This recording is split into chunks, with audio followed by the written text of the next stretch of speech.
యత్ర మృత్యు పరస్పరం. దేవదేవా, జగదీశ్వర, రక్షించు రక్షించు, పాహి పాహి మహాయోగిన్.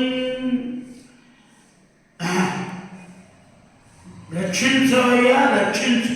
ఇదిగో కామం దహతు మామ్నాద మామే గర్భో నిపాచ్యత.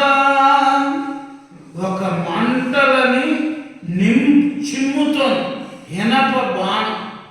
ఇది కూడా అశ్వత్థామే ప్రయోగించాడు. అపాండవం చేస్తా అన్నాడుగా. ఆ పరీక్షిత్తు అభిమన్యుడి యొక్క భార్య ఉత్తర గర్భవతి, గర్భంలో కుమారుడు ఉన్నాడు.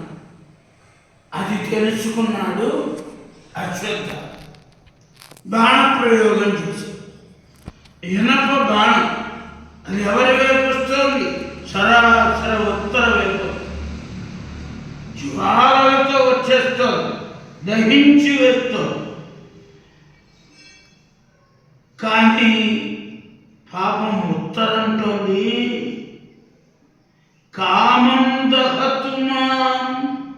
ఆ వచ్చినటువంటి బాణం నన్ను చంపినా పర్వాలేదు, నా గర్భంలో శిశువు మాత్రం మామే గర్భో నిపాత్యమా.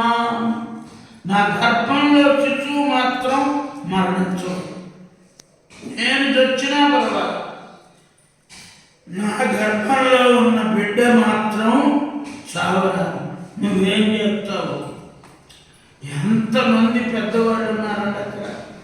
ధర్మరాజు ఉన్నాడు, భీముడు ఉన్నాడు, అర్జునుడు ఉన్నాడు, మామగారు. ఎంతమంది ఎవరిని ఆశ్రయించలా. ఎవరిని ఆశ్రయించకుండా సరాసరి శ్రీకృష్ణ ప్రభు దగ్గరికి వచ్చింది.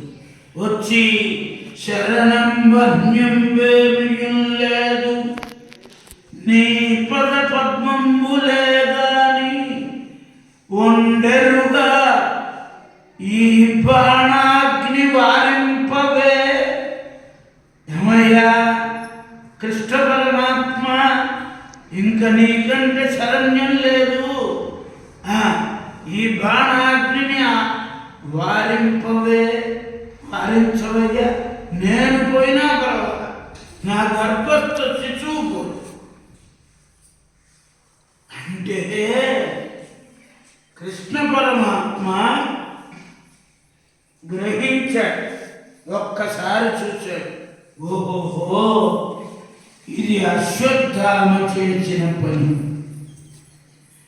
పాండవ వంశాన్ని పూర్తిగా నిర్మూలించదలిచి అక్కడేమో ఉప పాండవులు